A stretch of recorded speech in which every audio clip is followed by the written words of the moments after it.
Hello student, welcome to all. SD महाविद्यालय lecture में आपका स्वागत है। बेटा आज आप लोग डीएलएड फर्स्ट सेमेस्टर का सेकंड कंपलसरी पेपर शिक्षण अधिगम के सिद्धांत का फर्स्ट चैप्टर शिक्षण अधिगम की विशेषताओं के विषय में अध्ययन करेंगे। शिक्षण अधिगम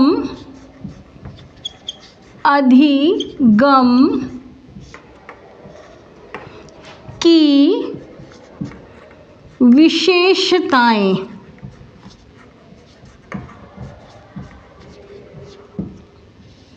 शिक्षण अधिगम की विशेषताओं के विषय में अध्ययन करेंगे। बेटा इसके पहली क्लास में आप लोगों ने शिक्षण अधिगम का अर्थ, परिभाषा, उद्देश्य इत्यादि के विषय में अध्ययन किया। आज आप लोग शिक्षण अधिगम की क्या मुख्य विशेषताएं हैं उसके विषय में अध्ययन करोगे। शिक्षण बेटा जिसको अंग्रेजी में हम टीचिंग कहते हैं, जो एक द्विमार्गी प्रक्रिया है। कैसी प्रक्रिया है? द्विमार्गी प्रक्रिया है, जिसका अर्थ होता है पढ़ना, शिक्षा देना, ज्ञान देना। बेटा इस प्रक्रिया में शिक्षक और शिक्षार्थी की उपस्थिति में संपन्न होने वाली एक प्रक्रिया है, जो एक उपयुक्त वातावरण देती है, जिससे बच्चों का स्किल डेवलपमेंट होता है। अब हम बात कर रहे हैं शिक्षण अधिगम की विशेषताओं की।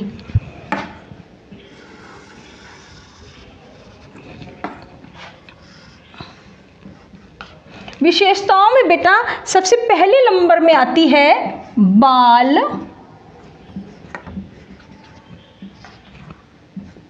केंद्रितता।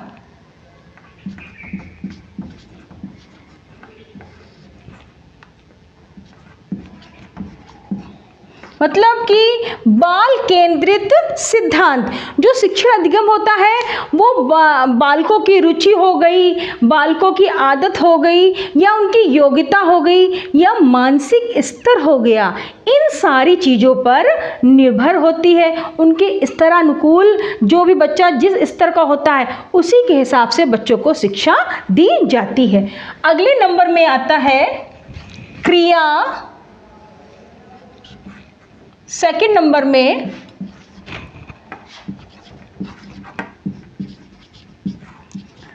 क्रियाशीलता। क्रियाशीलता अर्थात करके सीखने का सिद्धांत। बेटा बालकों को स्वयं करके सीखने के सिद्धांत के अनुसार उनको पढ़ाया जाता है। जैसे कि रूसो ने कहा है कि शिक्षक का स्थान पथ प्रदर्शक के रूप में होना चाहिए, ना कि हमेशा शिक्षक मतलब कि उनके साथ में रहे। जो भी अगर उनको कठिनाई हो रही है तो शिक्षक से सलाह हो सकती है, ताकि बच्चे स्वयं सीखें और सीखकर उनमें जो आत्मविश्वास आता है, जिससे वो कठिन से कठिन कार्य भी करने में सक्षम होते हैं। बेटा अगले नंबर में आता है उद्देश्य पूर्णता। थर्ड नंबर में उद्देश्य पूर्णता। क्योंकि शिक्षण एक उद्देश्यपूर्ण प्रक्रिया है। बेटा जब तक हमारा कोई उद्देश्य अगर निर्धारित नहीं होता है तो हम किसी कार्य को सही ढंग से नहीं कर सकते हैं। अर्थात प्रत्येक पाठ को स्पष्ट और निश्चित रूप से शिक्षण का निश्चित रूप से उद्देश्य होता है। शिक्षक और छात्र दोनों अगर सही दिशा उनको मिलती है तो सही उनका मार्गदर्शन होता है। अर्थात कोई भी कार्य उद्देश्य या प्लानिंग से अगर किया जाए तो वो कार्य निश्चित रूप से पूर्ण होता है। अगले नंबर में आता है फोर्थ नंबर में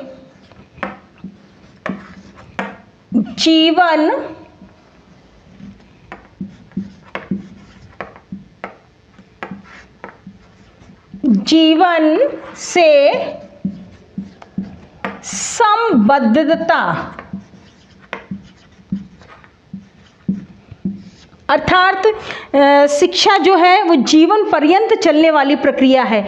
आजीवन सतत चलने वाली प्रक्रिया है, अर्थात मनुष्य जीवन भर कुछ ना कुछ सीखता रहता है, चाहे वो अपने अनुभव के द्वारा, चाहे वो उस पर्यावरण में जो भी पढ़ाया जाता है उसके द्वारा। मतलब कि शिक्षा जो है जीवन से, शिक्षा को जीवन से संबद्ध करके महापुरुषों की जीवनियाँ हो गई इत्यादि, या साइंस वैज्ञानिकों के बारे में बताना, बच्चों को उनसे संबद्ध करके अगर पढ़ाया जाए तो उनको ज़्यादा लाभ प्राप्त होगा। अगले नंबर में आता है रुचि एवं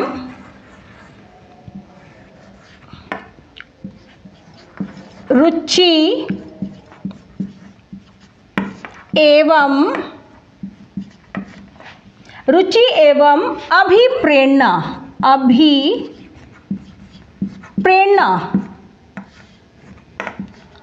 बच्चों को अगर उनकी रुचि के अनुसार खेल खेल में पढ़ाया जाए, उनको TLM के माध्यम से पढ़ाया जाए, अर्थात सहायक सामग्री के माध्यम से पढ़ाया जाए तो ज़्यादा ज्ञान होगा। बीच बीच में उनकी प्रशंसा, उनको पुरस्कार देते रहना चाहिए ताकि बच्चे मोटिवेट होते हैं। अगर मोटिवेट होते हैं तो वो अधिक से अधिक कार्य करने का प्रयास करते हैं। अगले नंबर में आता है व्यक्तिगत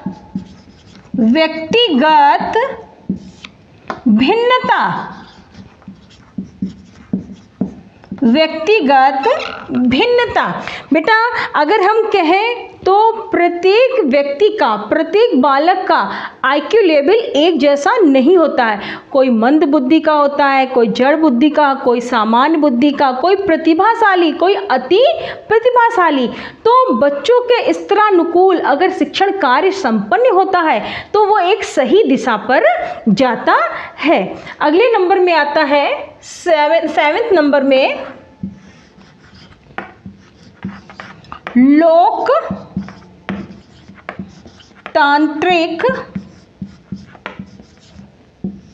दृष्टिकोण। लोकतांत्रिक दृष्टिकोण मतलब लोकतंत्र।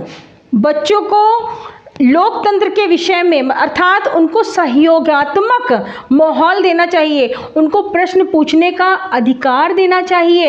ऐसा ना हो कि बच्चा इतना अध्यापक से डरा बैठा हो कि उसके अंदर कई ऐसी जिज्ञासा हो जो वो उसको अपनी जिज्ञासा को शांत करने का प्रयास न कर सके, वो क्वेश्चन पूछ ही ना सके।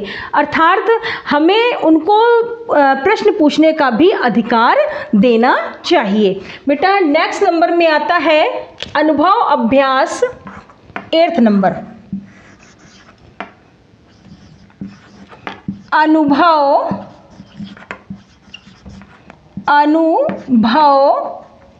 अभ्यास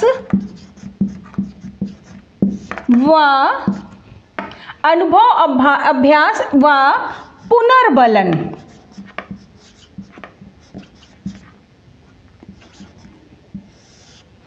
पर आधारित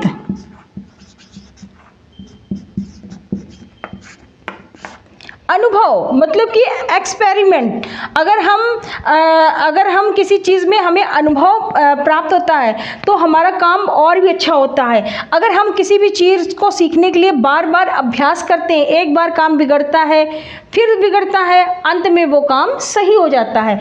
अगर बच्चों को बीच बीच में पुनर्बलन दिया जाए, मतलब उनको फीडबैक देते रहना चाहिए, शाबाश, वेरी गुड, उनको सकारात्मक पुनर्बलन देते रहना चाहिए ताकि बच्चे इस प्रशंसा के कारण अपने कार्य को आगे बढ़ने का प्रयास कर सकें। बेटा अगले नंबर में आता है 9 नंबर में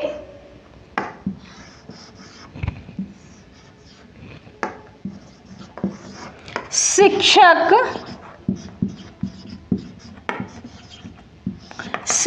व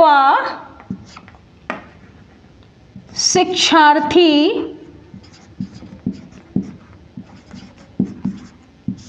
का सक्रिय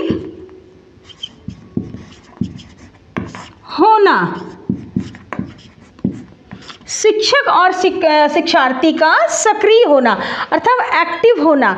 अगर बेटा इन दोनों में से एक भी अगर एक्टिव नहीं हुए, एक भी अगर उदासीन हुए, तो शिक्षण कार्य को हम सही ढंग से आगे नहीं बढ़ा सकते हैं। तो मतलब कि इस प्रक्रिया में, शिक्षण अधिगम की प्रक्रिया में शिक्षक और शिक्षार्थी दोनों को हमें एक्टिव होना चाहिए, ताकि शिक्षण अधिगम जो प्रक्रिया है वो सुचारू रूप से चल सके।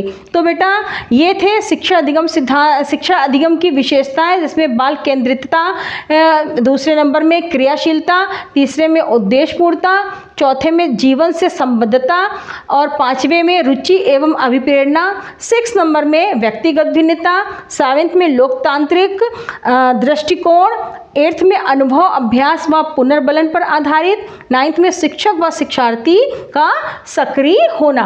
तो बेटा ये थी शिक्षण अधिगम की विशेषताएं। शिक्षण अर्थात टीचिंग, जिसका अर्थ होता है सिखाना। इस प्रक्रिया में शिक्षक शिक्षार्थी दोनों जब सक्रिय रूप से शामिल होते हैं तो स्थायी और सकारात्मक परिवर्तन करते हैं। अगले टर्न में नेक्स्ट टॉपिक के साथ। Thank you.